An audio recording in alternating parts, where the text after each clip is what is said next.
Hello and welcome to the Publicly Challenged Podcast. I'm your host, Luke Oswald, and I hope you join me on my quest for knowledge to become a better public land hunter, angler, and forager.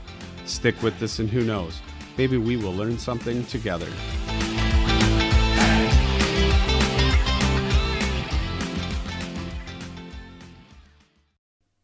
So Peter Della is an awesome guest, and talking to him, we talked actually for a long time, even before and after the podcast was recorded. So, I mean, he's just one of them guys that truly can have a conversation with you, go on forever. And we just, talked about so many different aspects of hunting and everything. And he shared a lot of great content with me on the episode.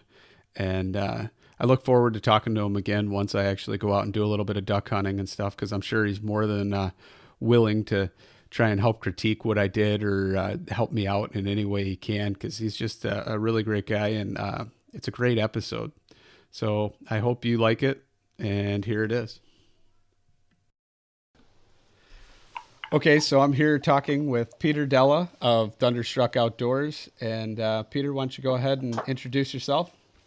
Yeah, so this is Peter, Thunderstruck Outdoors, big duck hunter, and I think that's why I got invited on the show today. A little bit of duck talk. It is. I'm a duck virgin, and I want to get your advice. I see what you're doing out there, and you're killing it. So yeah, thank you. That's kind of my thing, you know. Obviously, it's publicly challenged, and that's me. I am challenged when it comes to these things. So, I am on the same page this season, man. I am getting my butt kicked. But I've seen you, and you are killing it. So that's why I want to know a little bit more about you, man. So tell us how you got started and what drew you to it, you know? Yeah, so grew up on the East Coast in Maryland, waterfowl hunting the eastern shore of Maryland, which kind of the waterfowl cultural hearth. It might be the fancy college term for it. But probably the most normal hunting story you can have. Dad and grandfather hunted.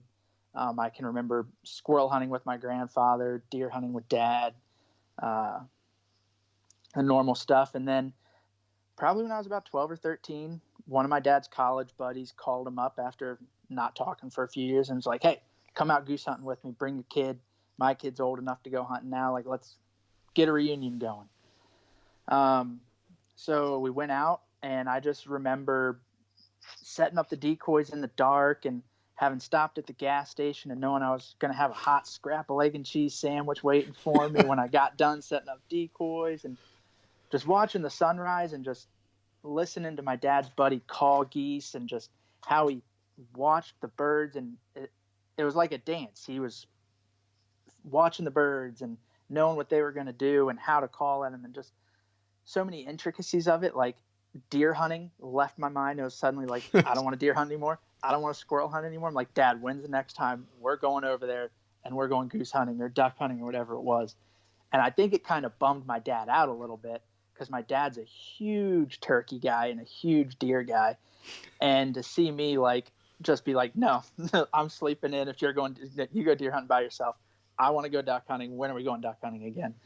And I just got drawn in, and when me and some buddies got our licenses, we started going and hitting some public land over on the Eastern Shore, which was a learning experience at best. I can think of 2 seasons we maybe shot 10 ducks on public land, but never got to feed it. Just woke up cold morning and went and did it again, walked into the marsh and did it again.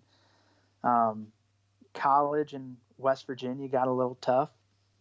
Duck hunting out there was skim. Probably should have picked up deer hunting again, but stuck with it, and then made it out to South Dakota and kind of hit my stride. All right. So I got to say something first so I could get this out of the way, and I'm probably going to get some crap for this too, because any duck hunter listening is going to get mad at me. But so I've always kind of seen duck hunting as this thing where it's more like non-deer hunters do, because they just want to hang out and BS with their buddies and jack around a lot. And you know what I mean? And you could do a lot more of that than deer hunting. And if you really I wanted, you could watch your phone and watch a football game, and you're not going to really do that in the stand. But I'm going to be honest, after seeing you and some other people on mhm. social media and stuff like that that's so into it, there's got to be Yeah. something that drives them to it, and it's Yeah. not just jacking around with their buddies. So can you So tell me what is it I'm that not I'm not gonna lie. The social aspect of duck hunting is awesome. Like being able to just jack around with your buddies in a duck blind, like it is a good time. And I any duck hunter who like would give you a hard time about that is just full of themselves. Like it is. It's a social sport. It's you got your group of guys, and when there's guys that I don't even really talk too much, except during duck season. Like we just that's what we have in common. When it's not duck season, we don't talk much. Like it's just how it goes. But when that like a couple weeks before duck season rolls around, and it's just we're blowing up each other's phones. We're like, man, you've been seeing birds around. Like, where are you seeing birds? Where should we go drive? And we're meeting up and we're driving looking for birds and things like that. So I mean, it's a social thing. Like period, no questions asked. It is a social thing. Um, and it is one of the nice things about it, like a little bit of ADHD in here. I can't sit still in a tree stand to save my life. And I don't have to sit still all day in a duck blind. I can move around and I can, oh, well, maybe that decoy out there is what messing us up. So let's go move that or something like that. Um, so I don't think you're wrong, but there's just something about it. Like growing up on the East Coast, deer hunting is just sitting in a deer stand. And to me, that was just, it's just sitting and waiting. And it always felt like I just couldn't do anything to better the situation. Um, but then with duck hunting, there's a lot going on. So it's, well, maybe we didn't do something right with the decoys. Maybe we're not hidden well enough. Maybe more calling, less calling, not enough calling. Move move the spread it out a bit, give them more room to land, or maybe we need to take the goose floaters out, or there's always something, or just pack up and move to a different spot. Like maybe this just isn't where they want to be, and we have this 1,000-acre marsh in front of us. Let's move a quarter mile over, and suddenly you're just shooting ducks, you're shooting mallards, backpedaling in your face, and just to me, it's just so much more dynamic of a sport. You're never just sitting there feeling powerless because there's always something you can do. And I don't know, and then just learning how to read a bird and learning how to call. And I mean, you're growing up and you're blowing your crappy $30 goose call and you're like, why aren't the geese coming? But then you learn like, well, when they're doing this, it's better if I call like this, and if they're doing this, it's better if I call like that. And there's just so much to it. And I got a dog this year, and I've been training the dog and just seeing him grow into a duck dog. And there's just so much about it that there's not one thing. Like, yeah, that was it's a probably not a lot. great answer, but it's such a dynamic and fluid thing to me that, yeah, it's just gears turning constantly. That's good. I get that. I get it. Because, I mean, that's kind of how deer hunting is for me. But sometimes I just get worn down. I'm not going to lie. There are times when Oh, I'm yeah. sitting in a tree and I'm just like, what am I even doing? Especially this. I'm going to be honest, this week.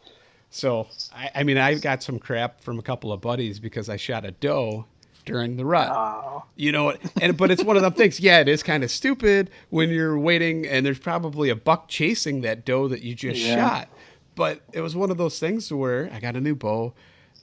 I mean, it almost sounds childish, right? I got a new bow. I wanted to get something with it, but it's like one of Yeah. them things that I just last year I had such a tough season and I was only chasing big deer and I passed so many that this year it was Mm-hmm. like, man, I just I gotta build my confidence back up. It was Yeah. one of them things. Yeah. So I mean, I caught a lot of crap though. I'm not gonna lie.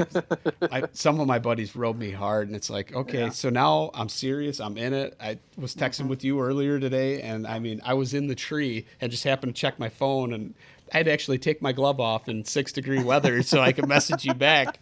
And I'm thinking, blinding snow too, right? You guys are in the middle of well, like a that was blizzard. Was that that was the other yesterday? day. Yeah, that was yesterday, Okay. and I was out in that too. And I mean, you could probably tell by looking at me. I look tired. I'm beat down, but Yeah. I'm not going to Yeah. give up. This is my Yeah. vacation. I took my rutcation. Um, Yeah. but we're here to Yeah. talk about ducks. But I just had to kind of get that off my chest anyway. No, man. So Dude, hey, I'm in the same boat. I've been getting my butt kicked by myself and just birds not cooperating and weather, and I've been shooting like trash this year. My buddies are giving me just as hard a time, I'm sure. I'm pulling I'm pulling up on birds at like 20 yards and just whiffing, like, and just staring afterwards. How did I do that? that's how I was doing with Yeah. with doves. The first me and my buddy went out and we were shooting doves, and he's like, his dad was down the road, and he texted him and he said, are there really that many doves? Are you guys killing that many doves? He's like, you'd think you would have been having your limit by now. And then Yeah. my buddy goes, no, that's just Luke missing a bunch of them. And it was, and to be honest, it was like, it just, that was the first time I shot my shotgun all year. Mm-hmm. And I was actually aiming too high. I was putting the Yeah. dot on the bird rather than, and leading Yeah. them a little bit under, and just, then once I got the hang of it, I was like, oh, now I got it. Okay, now I know what I'm doing. And I Yeah. had to go home. We were talking about it a little bit earlier, but family, it's like, wife's texting me, where are you? What are you doing?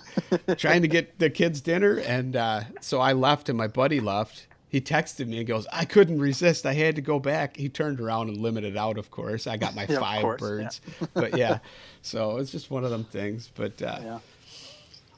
sorry about that, rambling, but Hey, it's all right. it's hunting. It's Yeah. hunting. There's tangents everywhere. There definitely is. But so, what's your favorite way to hunt ducks? I mean, on a lake, a river, Yeah. public, private, boat, So blind? so out here, the big thing is dry fields. Just this time of year, it's cold. Birds need that high caloric diet before their big pushes south. So dry field mallards are bread and butter out here. If you probably over half the guys hunting out here are just dry field mallard guys, and that's it. So it's the game of like running around asking for permission all the time and just getting turned down here, turned down there. It's an experience that everybody needs to try. If you want to get into duck hunting and want a duck hunting experience, you need to try dry field mallards. Like, you have to. It is an experience. When you have 1,000 or 1,500 mallards just dumping in your face, it's an experience. For me personally, I love hunting water, whether it be private or public. Farmers are pretty cool about letting you hunt water before a field. I'd say I get turned down for water maybe 1 out of 4 times, just because it's not going to mess any of their stuff up if you're just sitting on their pond or sitting on their slough. So I hunt water. Up until this year, I hunted a bunch of public land. I would say 90% public land. This year, though, for whatever reason, we had a lot more water this year, a lot more sheet water. So we've hunted mostly private land this year, which has been weird. Just haven't asked for permission to hunt spots. But water, I just think it's waterfowl for starters. So it feels right to be shooting them over water. But I just feel like there's something more wild about it. It's more real. Like, you drive out into a field, set your decoys up, or you go down to the river and it's a 3-4 mile boat ride in, weaving through cattail marshes or weaving through salt marshes, whatever it may be. And you're setting up, and the way the birds work over the water is just different than a field. The way you hunt over the water is just different, and it's something that I enjoy doing more so than sitting out in the field. And it doesn't really matter what kind of water: sheet water, flooded corn, lake, river, ocean. Just water hunting is what I prefer to do. So, when you're on the water, do you like to be on the edge of the water in a blind, or are you hunting out of a boat blind, or what's your Yeah, preference? so it kind of depends. I'll do whatever I need to do to be on the birds. So this time of year, it's not, well, now we got cold kind of early this year, but typically it's not the worst thing ever to just stand in some cattails or whatever it may be, or just stand in some tall stuff on the shore and shoot birds. Yeah, whatever it takes. My buddy's got a really nice blind built on his boat. Hunt out of that. A-frame style blinds on a shoreline or in the cattails.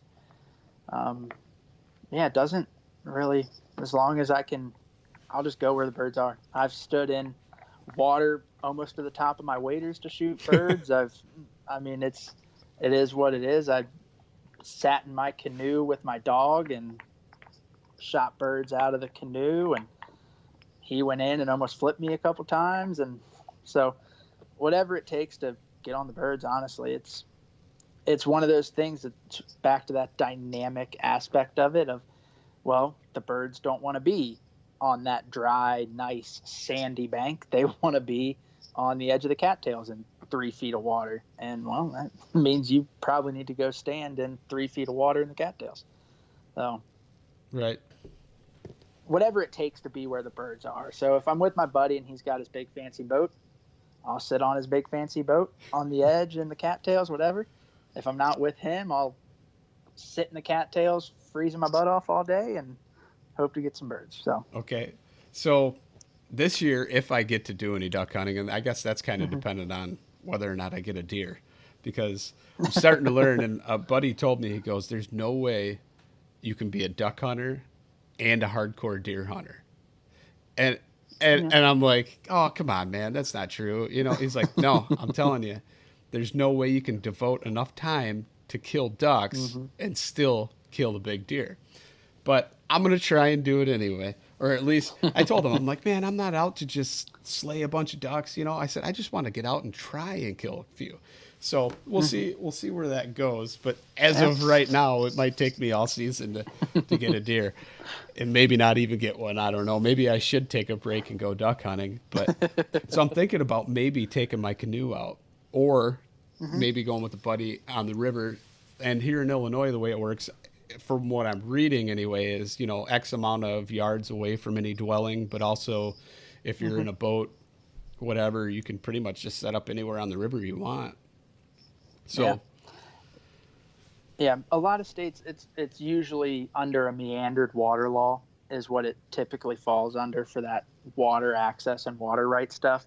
So here in South Dakota, we have different lakes and different areas of river that is considered meandered, in which case you can hunt up to the high water mark of the river or the lake or whatever it is. West Virginia was the 100-year high water mark was huntable. So the 100-year flood point, whatever that average out is huntable. So there's places in West Virginia where you can be a quarter mile into somebody's property and be perfectly legal hunting waterfowl. So yeah, that's crazy. So right, and but it's different. Like in Maryland is you have to show up in August, register the shoreline you want to hunt, and then hope that somebody didn't get there before you. So like it's different across the board, and that's one reason I like public land is that everybody's even keel. Like no matter what, even if you just have a canoe, I mean it's still even playing field. A canoe means you can put in off the road on the other side of the marsh at the same time as a guy putting his fancy boat in at the boat ramp and probably beat him to his hole because you just have a different type of access point. So yeah, that's a good point there, because I mean I've seen some of the spots. In fact, one of the spots I'm hunting right now, there's a lot of little tributaries and backflows off of the river, and I'm seeing so many ducks. It almost makes me want to go duck hunting and take that canoe in there. Instead, I'm using the canoe to get to where I'm going for deer hunting. But I mean, Woody's flying around. That is dedication. I don't know if I'd want to haul a deer out in a canoe. Well, I bought an outboard because okay. Where I'm going, it is. No matter what time of year, it's fast moving, and we've had so much rain this year that it's. Yeah. I had to actually wait a few days to get in there because it was Oh darn wow. near at flood stage. So it's really Okay. it's Yeah. still moving pretty good right now. And I was telling my buddy, I'm like, man, we're gonna have to go lighter. If you want to go with, we're gonna have to hunt in our saddles. We're gonna bring like limited number of sticks for climbing sticks. It's gonna have to be lightweight because I don't think. And I told him, I was like, if we get a deer, chances are we're gonna have to dump our gear and one person go back with Come the back. deer and I'll come back for you because there's no way we're getting back upstream Yeah. because it's No, I mean, and so your comment about you can't be hardcore of both. My opinion is just shoot whatever deer you see at the beginning of the season and be done with it. Your freezer's full. Um, but I mean, I think your buddy's probably right. If you want to be if you're going hardcore, you're looking for that monster buck, especially a public land deer. I don't think you could do both. And, but man, it's one of those things like if you go out there and you sit there one time, you're going to get the itch. And it's going to be one of those things like, well, duck hunting or deer hunting day. I don't know which one to choose. see, and I've never had that. I'm hoping Mm-hmm. maybe I'll go the other way. So if my season's not going good, I'll just say heck with it and maybe do the duck hunting thing. I don't know, Yeah. but It sounds like a good spot because if you're deer hunting it and nobody's ruined it with duck hunting yet, it might be the it's money actually spot. open to duck hunting too. I don't know if it's the same area I'm deer hunting or not, but I Mm-hmm. know it's open to duck hunting too. I'll have to look into that. And my other Yeah. thing is some of the spots. One of the other spots that is along the river too that I hunt that's public. It's got some blinds, and me and my buddy were talking because the way it Mm-hmm. works is you got to get in a lottery for the blinds, this and that. It's your blind, maintain it. Right. But the caveat to that is half an hour before legal shooting light, if nobody is in that blind, you can occupy it. So we thought about actually cruising the Okay. river with the GPS marked all the and if somebody's in it, you just keep going to the next one and hop in one, but might work out. Yeah. Yeah. Hey, yeah, it might get a nice cozy blind that somebody already did all the work for, and Well, I mean, I don't know. It's something to think about because both of us aren't really. I yeah. mean, he's a kind of a duck hunter, but he also deer hunts. It's one of Mm-hmm. them things. He just kind of in between both. So where Right. he's like, man, I don't want to have to devote all that time to doing a blind if somebody else is going to do it.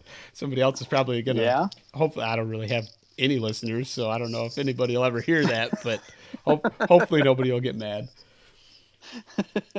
But so yeah, I don't know. I'm hoping to get out and do that with the whole canoe thing. We'll try Yeah. it. But Yeah. No, I with the canoe. I mean, there's just something about it. It just feels. I'm a nerd when it comes to history stuff. So like doing it in a canoe, there's just something about it that just feels right. If that makes any sense. Like paddling into a little cattail marsh and throwing a couple decoys out, and then just, I mean, you sneak right up on the birds. You kick them out where you want to go, and they're jumping up right next to the canoe. I don't know. There's something about it. It's really cool. something old school and nostalgic. Yeah, I'm also the guy who like Avery, the hunting brand Avery, released like this heritage series. So it's all like waxed canvas and that really old school look, and I'm just like drooling over it and ended up spending way too much money. So like hunting clothes, is that what you're talking about then? Yeah, like hunting clothes. Yeah, like old school like style duck hunting clothes. So like an old wax canvas jacket and an old wax canvas hat and a wax canvas, like just nerded out over this old school style stuff and I spent way too I much actually money. nerded out and had to go on eBay to find some of my stuff for deer hunting. But back when I was shooting the Yeah. trad bow, of course, I had to have the hat, the Fred Bear fedora, Mm-hmm. and the jacket, Mm-hmm. which I never actually wore out in the woods, but I decided I needed it. So I kind of It had the had to same have it. thing. Had to Yeah, I have get it. I get it. I nerded out a lot when I was shooting trad for a little bit. I actually made all of my own wrist guard and just all kinds of stuff. Shooting glove. I That's Yeah. cool though. And then of course I got a buddy who got into making his own arrows, so I had to. And I'm talking like tapering uh, a Porter forged cedar shaft and then cutting your own fletching and putting it on.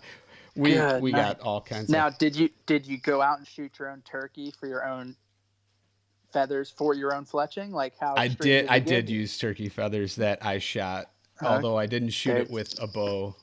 So That's yeah. you don't tell anybody else that. But yeah, no, I actually so yeah, the I did take two turkeys with a bow though. And what's weird is it wasn't even like your normal spring turkey season. It was fall turkey season during deer archery. And I said, okay, not seeing any deer today. So Yeah, whatever. there you go. But so how do you know what type of duck is what and whether or not it's Hmm. legal to shoot? Is there like a easy way to ID them or? Yeah.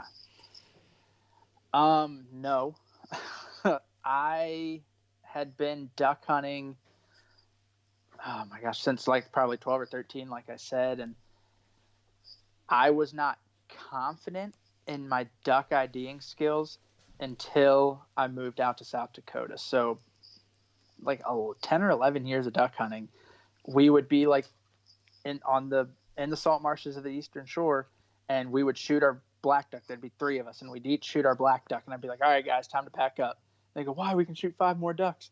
And I'm like, "Cause you're an idiot, and you're an idiot, and I'm an idiot, and we're gonna shoot another black duck because we don't know what's coming in." And then the DNR is gonna be sitting out there, and we're gonna get busted for being over our limit.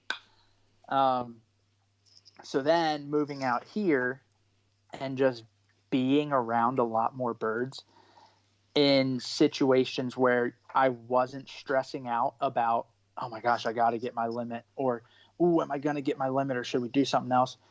Um, and just being around them and just watching birds be birds, with none of that stress, I was really able to start picking up certain intricacies of birds. So actually paying attention to body shape and wing shape and position and head shape.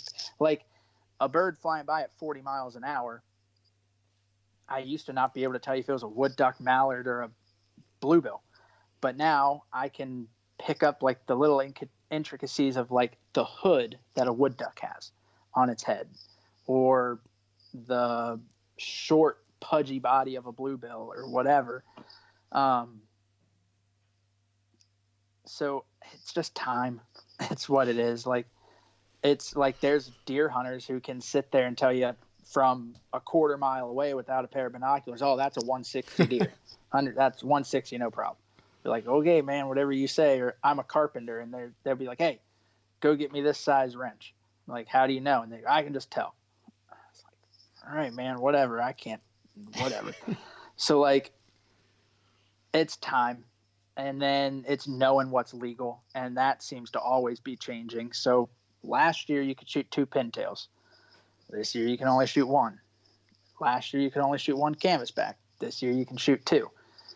So then, or black ducks were one, and now they're two. And with the laws changing all the time, not being able to identify a duck could, I mean, that's going to be a decent chunk of change in a ticket right there. And I was never willing to pay that out for being wrong. Um, so played it super conservative my whole life on what we were shooting. And now, duck flying by, oh, there goes a mallard. There goes a pintail. Oh, there goes, well, there's some ducks that I can't tell, but for the most So part. you're saying I probably should go with somebody who knows what the hell they're doing then? Or just play it very so like I would still go by myself, and all of my, okay, not all of them, most of my hunting buddies are, they go duck hunting and they like to go duck hunting, but if I wasn't going with them, they probably wouldn't go. Just it's too much work for them, or they're afraid to shoot birds that they're not going to shoot, or whatever. So, but I mean, if you have your little ID book, and every state has one, and it's just got a picture of whatever bird it is, and like, don't shoot if you can't tell.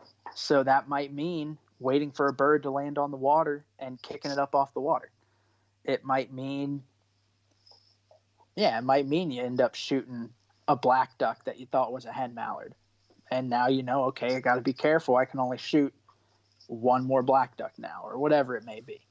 Um, don't let it discourage you from hunting.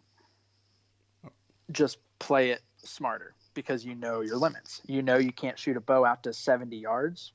You're not going to take a 70-yard shot at a deer. Same thing. Okay. All right. So other than that, what advice would you give to a newbie like me? Oof. Just be careful. Like, duck hunting has whole new risks that the typical deer hunter probably isn't used to. But with how you are getting into deer hunting, you might as well be a duck hunter. Just being on the water in the type of weather conditions that duck hunters are hunting, things can go wrong really quick. And every duck hunter's been out in that situation, and it just makes us dumber because we lived through it once, so we can live through it again. And just take safety as a next step. So, like, if you don't know the body of water, one thing I always did was when I was hunting a lot more like river systems back in West Virginia, I would bring a stick and I would slowly walk out until I felt the edge, the drop off edge, and I'd put the stick in and don't walk past that stick. You walk past that stick, you did it to yourself. I ain't jumping in after you. Or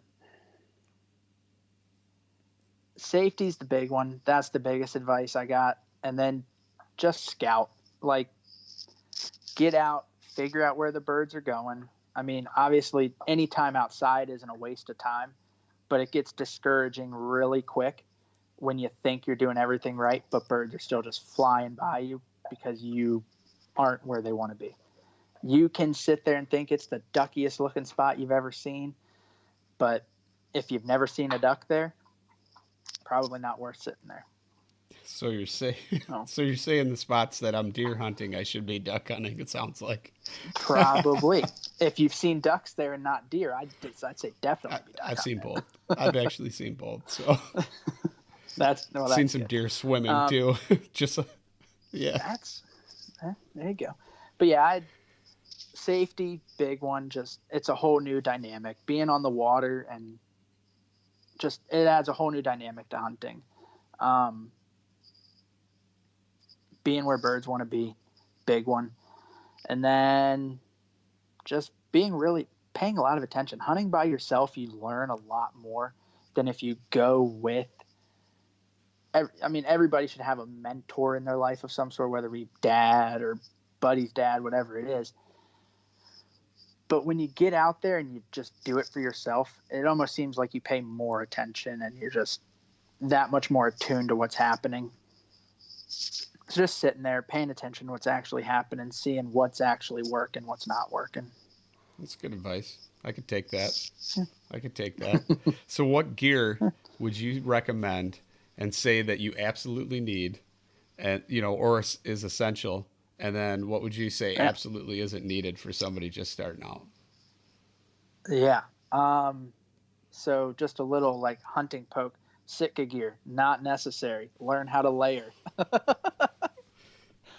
Hopefully you weren't like pushing for a sponsorship from them or anything. Otherwise, I don't have any sponsors or even pushing for them, but I do own a few pieces of hunting gear that are Sitka and First Light as well, but that's neither here nor there. It's just what it is. No, that's just, that's the jokes in the hunting world. I got you. Right now, right? I know what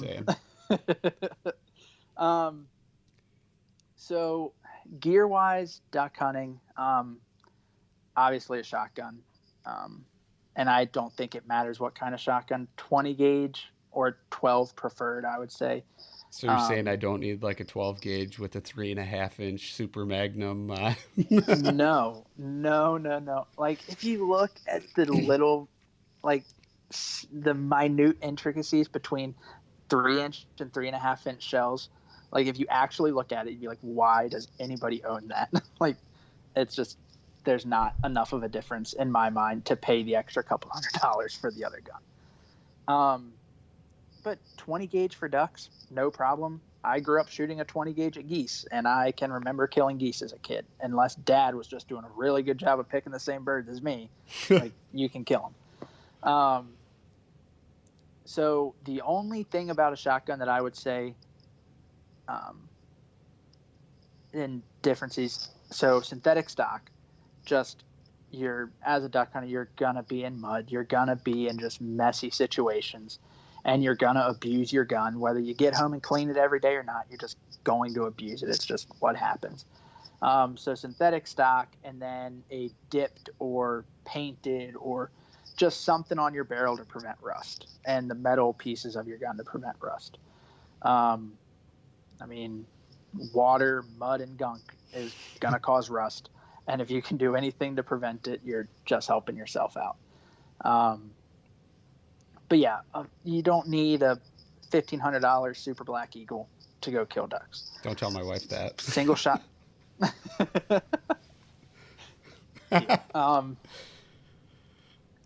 Yeah, shotgun can be just about anything. A good pair of waders, and then waders, there's obviously a bunch of stuff on the market. If you're going to be standing in cold water, neoprene's the way to go. If you're going to be standing on the bank behind a tree or in a blind or just putting decoys out for a little bit, breathable waders, far and away the most comfortable wader you're ever going to wear. But if you have to stand in water up to your waist, breathable waders, you're going to get cold. They just don't have the same type of insulating properties as neoprene waders.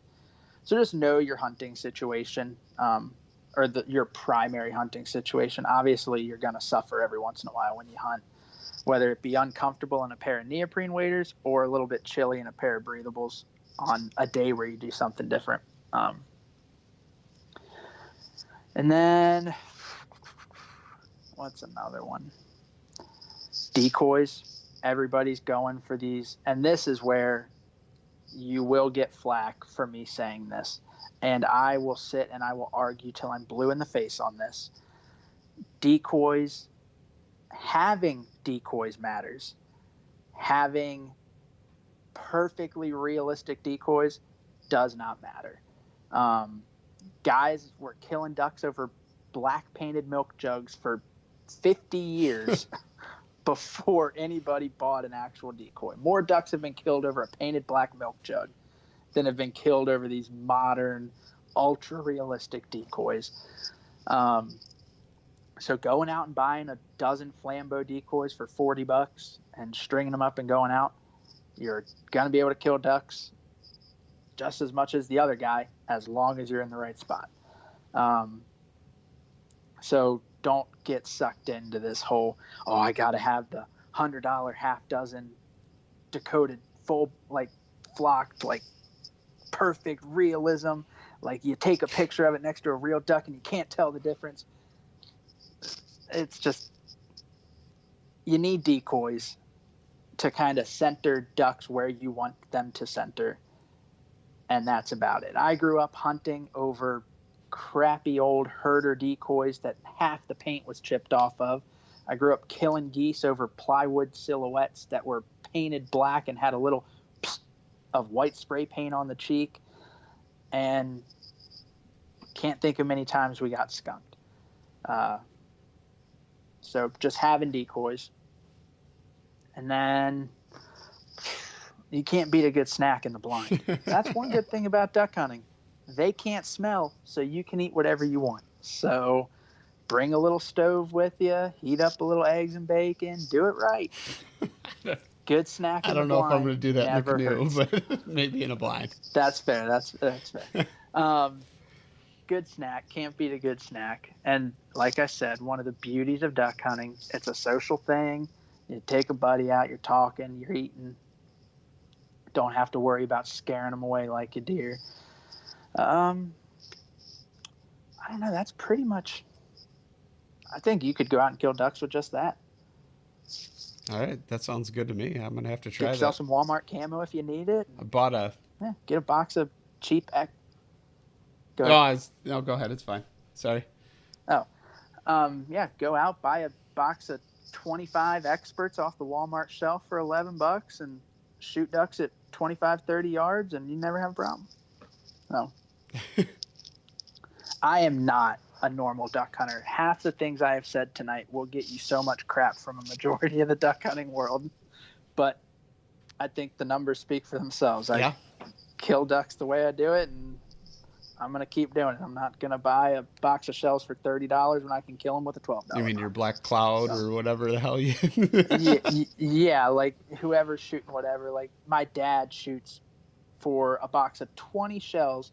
He's paying like $33, and it's bismuth, this super fancy crap. And I shoot more ducks than him with my $12 box of Remington high shot or high speed whatever Remington shells. Like Yep. it just you're putting ducks over the decoys. It doesn't matter what you shoot them with. Okay. No. I like it. That's good advice. Anything Yeah. else you want to say, or do you want to wrap this up? Oh, I mean, I could talk duck hunting the rest of the night if we really wanted to. And I'm just, I don't know. I feel like with social media today, there's just all of this. Oh, this is how you have to do it. This is how you have to do it. This is how you have to do it. You're not going to kill ducks if you don't do it this way. You're not going to kill geese if you don't do it this way. Honestly, like, I, if social media would just go away, like, I almost wish Instagram would just, like, forget all hunting platforms. It's gone, because I think the duck hunting world would be a better place for it. I don't see it as much. I don't see it as much in the deer hunting world as I do in the duck hunting world of just this. If you're not doing it this way, you're not doing it right. If you're not doing, and just this social media presence of just, you have to have the $1,500 super black eagle, or you can't kill ducks. You have to have the Jeb's choke tube, or you can't shoot ducks. Oh, you have your stock choke tube. How are you going to kill a duck with a stock choke tube? You got to have the full modified 3/4 barrel extension choke tube, or you can't kill ducks. Or you have to buy high speed, or you have to buy black cloud ammo, or you can't kill ducks. Just get out and do it. I think social media is creating this world of, it's setting the bar too high. It's setting, this is what that you have to do to duck hunt. It's not. Go out, buy a half dozen flambeau decoys for $30. Go out. You can outfit yourself for a good duck hunt at Walmart for under $100. That should actually be a challenge. You should do something Let's on do that. it. $100 at I Walmart. don't know if you could. I don't know if you could get a pair of waders, but you could get your ammo, your license, and your license, and your decoys for under $100. If you got a canoe or a kayak, you don't need waders. Eh. You're gonna want some waders. You're gonna have to go into the water for something, and you're gonna want a pair of waders. But if you got rid of all that on Instagram, all you'd be left with is girls taking selfies at the gym, or guys. There's a lot of that. Or you'd be left with guys like boyfriends taking pictures of their girlfriends, or their girlfriends making them take pictures of them on the beach. But if there wasn't all that on Instagram, I wouldn't be there either. So if there wasn't all this hunting stuff, I'd get rid of Instagram to begin with. So, like, yeah, it's just, I feel like there's too much, like, restricting pressure in the duck hunting world because of what social media has done to it. And I think it makes it look like it's tough for, like, the 16, 17-year-old kid who wants to get into hunting, but he's like, well, I can't afford to do it. I can't afford to get this. I can't afford to get that. When it's really just get out there, man. Like, it doesn't matter how you get started. Just get out there, and this other stuff will come with time. It'll come. Yeah, you hunt with some crappy stuff and you're cold a couple days, or maybe you get wet because your waders weren't the greatest and you got a hole in them, whatever. But then you get your first job, and now you can get that nice pair of waders and sit out there longer, whatever it is. And yeah, guys just need to get out and do it and not be restricted by this social media whatever. And it's my personal rant and personal vendetta against it. And I fear that by being on social media, I'm contributing to it, in the sense of, like, I'm at the point in my life where I have all this nice stuff. So, like, now it just looks, I feel like I'm one of the people who looks like, oh, you have to have this gear. You have to have this. But I don't know. No, just gotta get out there, man. And do it. You just got to get out there and I'll do it. I'm going to try and get out there. I got to get a deer first, or maybe not. But that might not. It might not happen, but I'm going to try anyway. My wife is the same way. She's like, when are you going to go kill a deer? Like, just fill the freezer with a deer. It's like, I'd fill it with ducks. It's just going to take a couple extra days. That's fine, right? They all eat the same. Yeah. Well, okay. I'd rather eat a deer, but I'd rather shoot ducks. Oh, don't tell me that. I was looking forward to it. Making some duck pastrami and some other stuff out of it. It's not bad. Like, there's guys who like will say it's horrible, obviously. But it's not bad. Like, I like eating duck, but it's hard to beat like a venison tenderloin or backstrap or whatever. So I've got those in the freezer. So yeah, but no, it's plenty good. Just don't overcook it and you'll be fine. Well, that's where you gotta get into like the Hank Shaw cookbooks and start doing all that kind of stuff. Yeah, so yeah. Exactly. So yeah. All right, man. What?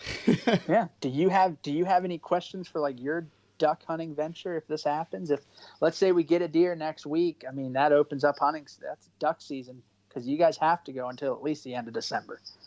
I think deer hunting actually goes longer. So yeah, duck hunting. We've actually got some extended seasons now, so I could actually take a little break, do some duck hunting, and then get back into the deer hunting, do some late season stuff. Yeah. So there is that. I don't know. I pretty much asked all my questions that I actually had. And if I got more, I'm sure I could reach out to you and for sure. try and get. And yeah, anybody listening is more than welcome to reach out. If you just want to talk ducks, I can do it all night. And I'm always looking for people to talk to ducks about because I burn out most of my friends. So actually, that's a good segue there. If people want to get a hold of you, how can they get a hold of you and talk to you? Yeah, just hit me up on Instagram.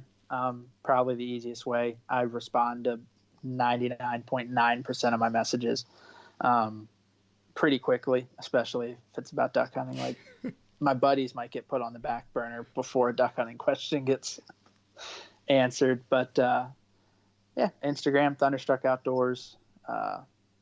Yeah, love to talk. I think social media is a great platform for that. I think that's one of the reasons it was created, and build a network of hunters. And yeah, I think it's definitely helped with that. So that's good. And I appreciate I'll talk all day. You spending the time and taking it out of your time and schedule to talk to me. So thank you very much. No problem, man. Yeah.